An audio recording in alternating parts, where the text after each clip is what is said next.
Ancient Egyptians believed their pharaohs were direct descendants of gods, a divine status that justified royal incest.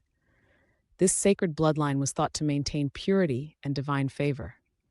Temple murals often depicted gods crowning pharaohs and their sister wives, reinforcing this belief.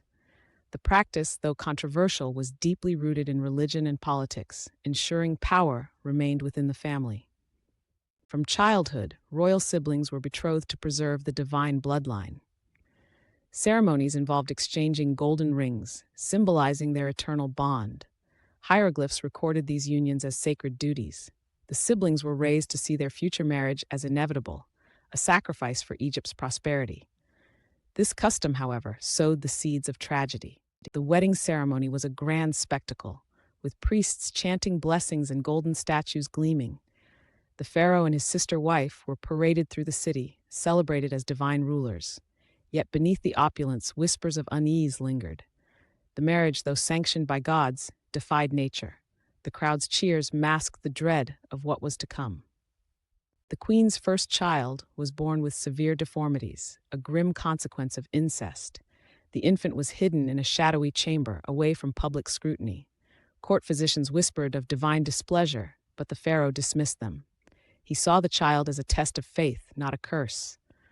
The queen, however, wept in secret, her heart broken by the gods' cruel judgment.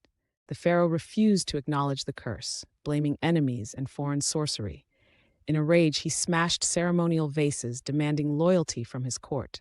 His denial deepened the queen's despair. She began to question the divine laws that bound her. The palace, once a symbol of power, now felt like a gilded prison. Desperate for solace, the queen began a clandestine affair with a nobleman. They met in moonlit gardens, far from the palace's prying eyes. For the first time, she tasted freedom and love. But in Egypt, such defiance was punishable by death. Her happiness was fleeting, a rebellion against the gods themselves. When the affair was discovered, the pharaoh ordered a brutal public execution. The nobleman was beheaded in the palace courtyard, his blood staining the sand. The queen was forced to watch, her screams silenced by guards. The message was clear: no one defied the divine order. Yet her grief turned to quiet rage, a storm brewing beneath her veil. In a final act of defiance, the queen poisoned her brother-husband's wine. As he drank, she whispered a prayer to the gods she once revered. The pharaoh collapsed, his body convulsing. The palace erupted in chaos, but the queen remained eerily calm.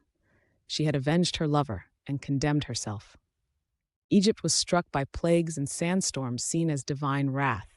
The Nile turned red, crops failed, and statues of gods crumbled. The people blamed the cursed royal family. The dynasty, once mighty, was now doomed.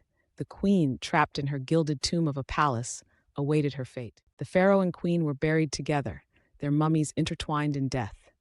Cursed hieroglyphs glowed red in their tomb, warning of eternal torment. Centuries later, archaeologists would uncover their remains, and the tragic truth of a love that defied gods and nature. Their story, a cautionary tale of power and hubris, echoes through history.